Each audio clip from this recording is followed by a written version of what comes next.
Halo semuanya, video kali ini aku akan sedikit membahas mengenai istilah-istilah dalam terapi Adlerian. Nah, sebelum kita ke istilahnya, langkah lebih baik kita mengetahui definisi terapi tersebut. Nah, Adlerian terapi ini merupakan pendekatan konseling di mana konselor bekerja sama dengan klien untuk menemukan permasalahan dan juga untuk menemukan jalan keluar dari permasalahan tersebut. Pendekatan ini lebih menekankan pada aspek kesadaran dibanding dengan ketidaksadaran dari perilaku yang merupakan pusat perkembangan kepribadian. Lanjut pada istilah-istilah dalam Adlerian therapy. Yang pertama ada inferiority complex atau rasa rendah diri, di mana sebuah perilaku atau kondisi seseorang yang merasa memiliki harga diri rendah dibanding dengan orang lain. Mereka akan cenderung merasa takut, merasa diri lemah dan rendah. Ada beberapa orang yang merasa kehilangan motivasi untuk mencapai tujuan atau impian hidupnya. Nah, kondisi ini akan membuat seseorang lebih mudah dalam memikirkan banyak hal, pikiran, dan sikap negatif terhadap diri sendiri. Seperti pada seorang anak yang tumbuh dalam lingkungan yang kurang baik atau lingkungan yang buruk, yang dapat membuatnya merasa kecil, akan menjadi pemicu ia tumbuh dengan harga diri yang rendah. Karakter fisik juga dapat mempengaruhi penyebab dari seseorang mengalami inferiority complex. Nah, biasanya kondisi fisik yang tidak sempurna yang dapat membuat dirinya merasa insecure akan membuat seseorang itu mudah untuk merasa rendah.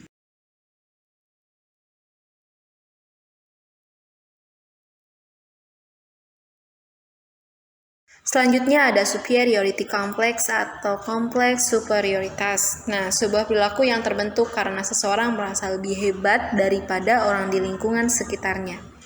Mereka cenderung khawatir bahwa orang-orang di sekitarnya bisa menganggap mereka itu lemah dan inferior. Meskipun sejatinya kondisi ini terbentuk karena adanya perasaan insecure dan masalah kepercayaan diri. Maka ketika seseorang memperlihatkan tanda-tanda ini, sebenarnya mereka hanya merasa dalam ancaman. Perilaku superior yang ditunjukkan hanyalah sebuah cara untuk menghilangkan sentimen tersebut.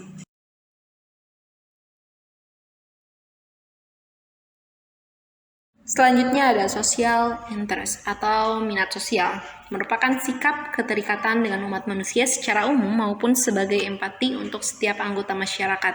Nah, minat sosial ini termanifestasi dalam bentuk kerjasama dengan orang lain untuk kemajuan sosial daripada keuntungan pribadi. Jadi, dalam minat sosial ini, individu itu dapat mengembangkan aspek dirinya dalam lingkungan sekitar agar dapat bermanfaat bagi kemajuan sosial. Nah, ini merupakan sikap positif individu terhadap orang lain di dunia. Nah, minat sosial ini meliputi upaya untuk masa depan yang lebih baik bagi kemanusiaan. Oke, yang terakhir ada lifestyle atau gaya hidup ya. Istilah yang digunakan Adler untuk menunjukkan selera hidup seseorang yang mencakup tujuan seseorang, konsep diri, perasaan terhadap orang lain, dan sikap terhadap dunia.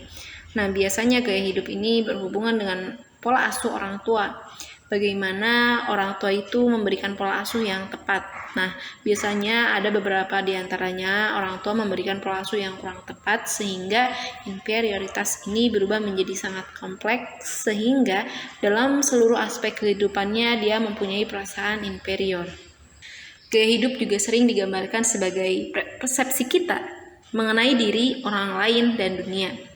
Mencakup cara berpikir, bertindak, merasa, hidup, dan berusaha mencapai tujuan jangka panjang seseorang. Sekian dari saya, thanks for watching.